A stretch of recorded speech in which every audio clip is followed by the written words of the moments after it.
I received a viewer question recently, and it was by a woman who was asking me, how can I help my husband relieve his suffering? She said that I try to make him watch sort of these spiritual videos to show him that it is all in his own mind, that he is suffering his own mind, and that there is a way out of it.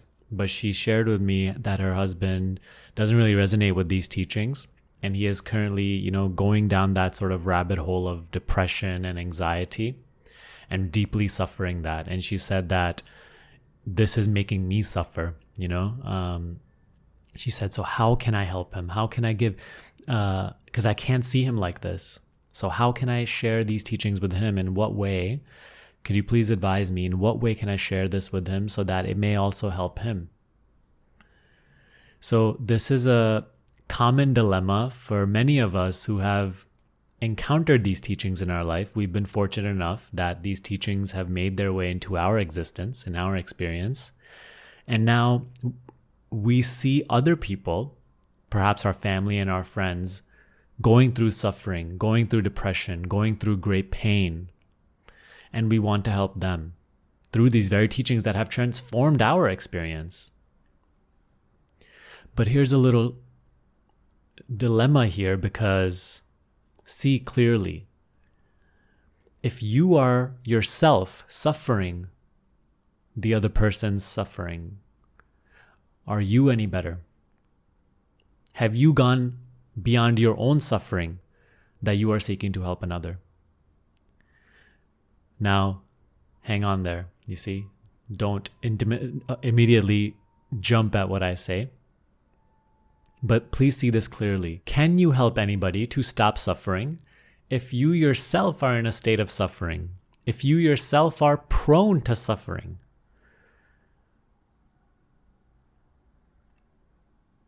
This is something that you must confront. I know that it is your compassion, your love for your family members, your friends that makes you want to help them. And that is perfectly all right. Obviously, that is, just we don't like to suffer, so we don't like to see the ones we love suffer. But you must see this for yourself, that you are of no help to relieve anybody else's suffering if you yourself are coming from a state of suffering rather than coming from a state of understanding. Because here's the thing.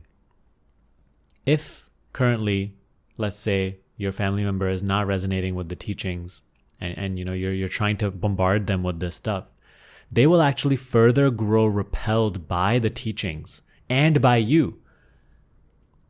Oftentimes when we are in a state of suffering, that is exactly what we need in that moment of time.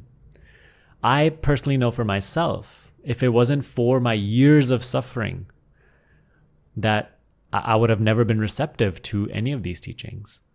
When I was suffering for years and years and years, obviously my parents, my friends, my family, they all were trying all their ways to help me in whatever way. I was going through a sort of a physical illness at that time and deeply suffering and growing depressed because of it. And it was almost like the life was sucked out of me. And everybody would see that. And everybody would see me go through the pain, and they all were looking, bombarding me with their own remedies. But I was not in a state of receptivity. So I needed to dwell in my suffering to eventually get to a point where I could not take suffering any longer, where suffering was no longer an option for me. And oftentimes, when you are in that state, right, when you're seeing other people suffer and who are close to you, and you're full of your own interpretations and judgments and how this suffering is wrong and they should not be suffering, and I need to help them, you see, and you try to do all sorts of things to help them, you may not even know that actually the suffering is helping them more than perhaps this little solution that will relieve their suffering for a temporary period of time. It may actually be in the long term holding them back from realizing something greater that their suffering will help them to realize. So in this way, you can almost create an attitude that just like life is taking care of you, just like life is taking care of that other person or that other person, in that same way, life is also taking care of your family member, your husband, your wife, your children. Inwardly, they are just as connected. They are just as much life as you are. And they are receiving exactly what they need to be receiving right now for what they need to realize, for the growth that they need, for their own evolution. And all you can do is be there for them in whichever way they need. So if they currently need you to just back off, play that role. If they need you to help in whichever way you can. But don't impose your own ideas, your own interpretations, your own judgments, your own remedies, your own solutions onto them. Because you will actually just do the opposite of helping them. And in the meantime, if you really want to be of help to others, put yourself beyond the suffering itself, your own suffering. You must come to a state where you are no longer prone to suffering, not only the suffering of others, but also your own thoughts and emotions. If you are in a state of suffering your own thoughts and emotions, you will never be of real help to anybody.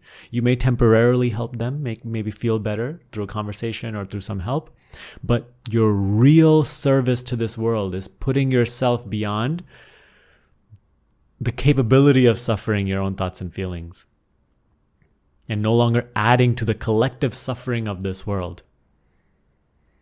And you can only do that through going beyond your own thoughts and feelings, your identification with your thoughts and feelings, by coming to true understanding of what you essentially are. You see? And through that, your presence will be of a healing sort of quality to the world, especially to the ones that are close around you. And this is something that I invite you all to recognize, that as you, through these teachings, empower yourself, as you go beyond just your own thoughts, your own feelings, your own beliefs, as you are more powerfully resonating in your true power, in your presence, that automatically the lives of the ones that are close to you start to become transformed. And you won't be able to causally connect anything, right? That, okay, because I am in this way, they are also benefiting. You will never be able to completely causally connect these things, but you will notice the difference. If you are subtle enough in your recognition, you will notice it. So the purpose of this video, to sum it up, I want to share with you that the true help to anybody else is first you going beyond suffering yourself, and only then can you help another. Go beyond fear itself, and only then can you help another. 2, sometimes it is totally legitimate to allow others to suffer whatever they are suffering. And notice that suffering is not some sort of villain. Although it is unpleasant, it is not some sort of villain. It is that same life energy that you call love in the shape of suffering, bringing this person to where they need to be. In this way, you can practice your own detachment. And this itself, watching your close family members suffer and not suffering their suffering, this itself is your own practice. This itself will allow you to go beyond your own thoughts and feelings. Okay? And ultimately, 3rd, as you are coming into a state in which you are not prone to suffering the condition of the world, the condition of your circumstances, your own thoughts and feelings, then your very presence will be of a healing quality to the world. So implement this advice and help build a world, cultivate a world where we are suffering less and less, and seeing all as that embracing love, even the suffering. Okay? Best of luck to you, to all your family members. to everybody out there. See you next time.